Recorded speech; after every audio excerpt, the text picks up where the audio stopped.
Most parents will spend thousands of dollars buying the best gifts for their children, the best toys, the best gadgets, send them to the best of schools to get the best education, just trying to give them the best of life.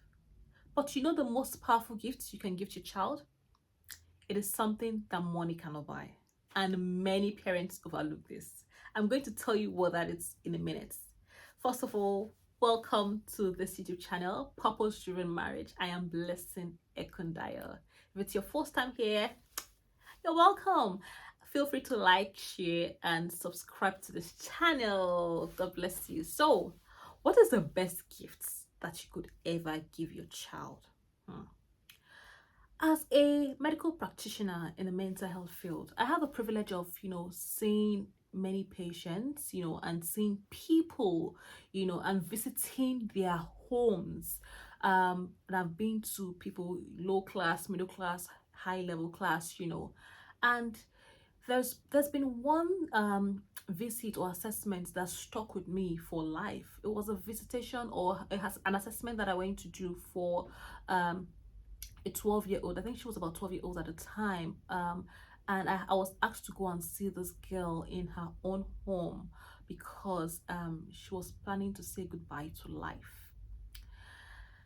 That was very devastating. But as I drove into the environment, I realized of her house, I realized it was an estate she was living in, and the houses there were beautiful. I was like, wow. And then as I got into our own house, like into the compound, I was like, wow, the cars that I saw there, beautiful cars. And then on entering the house, I met with our parents, and it was a kind of house that, they just told Siri, close the blinds, Siri, switch off the TV, Siri this, Siri that, and I was like, what? What is going on here? I was like, this is beautiful. I had to comfort myself. But, after having a chat with her parents, I realized that, I had to still speak with her. She was just locked up in her room. Anyways, I went to speak with this girl, and on entering her room, I saw how amazing, how beautiful her room was looking. There was this big teddy by her bedside. She had a MacBook and she had a phone on her hand, one of the latest iPhones at the time. But she was not looking happy. She was looking very sad, withdrawn, like, whatever, I don't care. That was the posture that she had. Looking very depressed, looking like life was not worth it at all. And as I began to ask questions, I realized that she was going through challenging situations at school. She was being bullied at school. But despite the bully, she was still performing greatly at school. So her parents did not realize that something was not right with her, you know. Um, and when I asked her one important question, that you've been going through all of this, why have you not spoken to your parents about it? She said something that struck me. She said, my parents are never around. She's actually being looked after by a nanny because they are very well to do. They can afford to get a nanny to look after their daughter while they go about their own busy schedule. And it left me feeling a kind of way. It got me thinking. As parents, we think that we are working very hard to give our children the best of life. But in reality, what they need is not all these amazing, beautiful gifts that we are buying for them. See, the best gifts that you could ever give to your child or give your child is the gift of your presence. It is the gift of your undivided attention. It is the gift of your unconditional love. It is the gift of you. Yes, that's the best gift you could ever give your child. And child psychologists will say that children remember more, how you made them feel, not what you gave them. You see, when we spend time with our children, when we are there for them, we are helping to build their self-worth. We are helping to build their confidence. We are helping to build them emotional intelligence. We're helping to make them emotionally intelligent.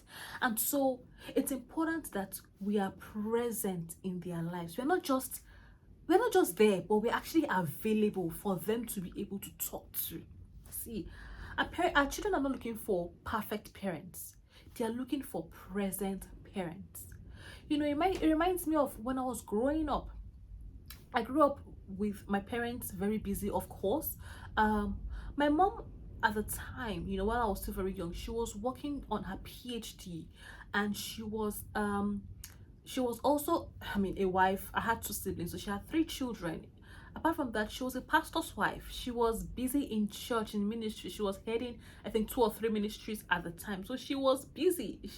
But I realized that she was present. She was there for us. I know even during our holidays when she goes to work, she will give us assignments to do, like homework. She'll give us different parts or different subjects to do, and she'll come back home, she'll sit down with us and she will mark them, and she'll go through the errors with us, like the mistakes we made, and give us like a correction. She was present.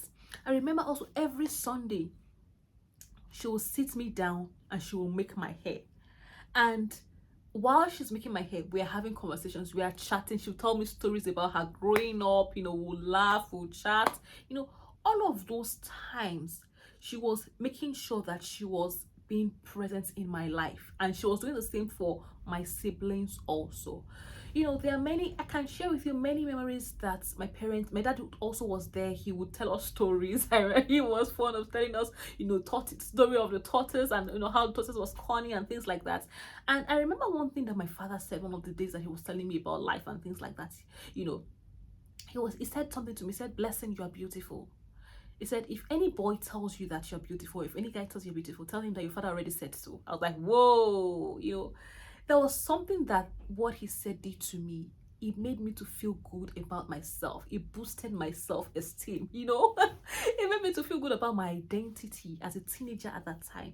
And this is what really matters. These are the things that as an adult now I remember about my parents. It's not the dress that they bought for me or the gift they gave to me. No, it's the way they made me feel. Now, my question to you as a parent watching this, or a parent to be, is how do you think you're making your child to feel? How do you think your child, have you asked them, how do you feel about life generally? How do you feel as in, like, how do you think I am parenting you? Do you think I'm parenting you right? How do you feel about my parenting style? Like, are you able to get any feedback from your children at all?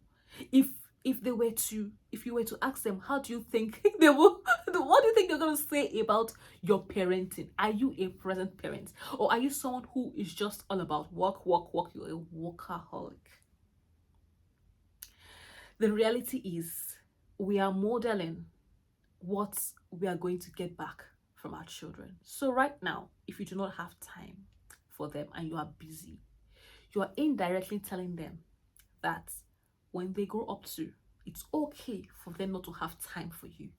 And so you'll find that they are 17, 18, they're in the uni, and you tell them to do stuff, and they're like, "Mom, I'm busy. Mom, I've got assignments. Mom, I've got work to do."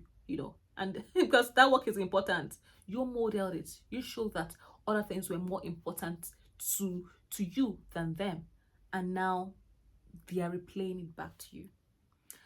I hope that, and I pray that will not be your portion in Jesus' name. My point is, our children need us. They need us to be present. They need us to be available. And no matter what you want to give your child, nothing will beat your presence in their lives, your availability, your affection, your unconditional love that gives them security. Nothing beats that.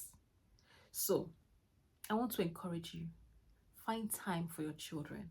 Spend time with them. When was the last time you told your children, "I love you, you are wonderful, you are amazing, You are great. You've got a wonderful character. You've got I like the way you take initiative. When was the last time you praised them rather than criticized them? When was the last time you were really, really present for them and you were not on your phone doing stuff while they were talking to you? Let's look inwards and let's reflect. Your child doesn't need a perfect parent. They need a present parent. And so I'll leave you with this tip.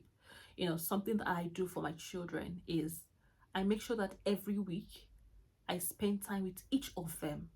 We have a time we schedule because I'm also very busy, but we just have that schedule, in my calendar where we have what we call a heart to heart. And it takes about half an hour, sometimes more, depending on how the spirit leads, with each child. And we just talk and we just communicate, talk about life generally, play games, and just have a time of bonding and create beautiful memories with them. To let them it also helps me to know what is going on in their hearts. How are they thinking? How are they feeling? Are they feeling safe? Are they scared of anything? Is everything going on well in school? You need to know. If you're not present for them to ask questions, they will ask Google questions. Google will answer them. They'll ask ChatGPT. ChatGPT will answer them. They will ask their friends. Their friends will answer them. But guess what? These answers might not be the right answers for them. So take your position where you truly belong, to guide these children, to lead them, to help them become all that God has destined them to be. I hope this helps. Share this with the parents today. God bless you. Feel free to share, and leave me a comment. I'd love to hear from you. Until I see you next time, I'm Blessing Ekundayo. Thanks for watching, and bye for now.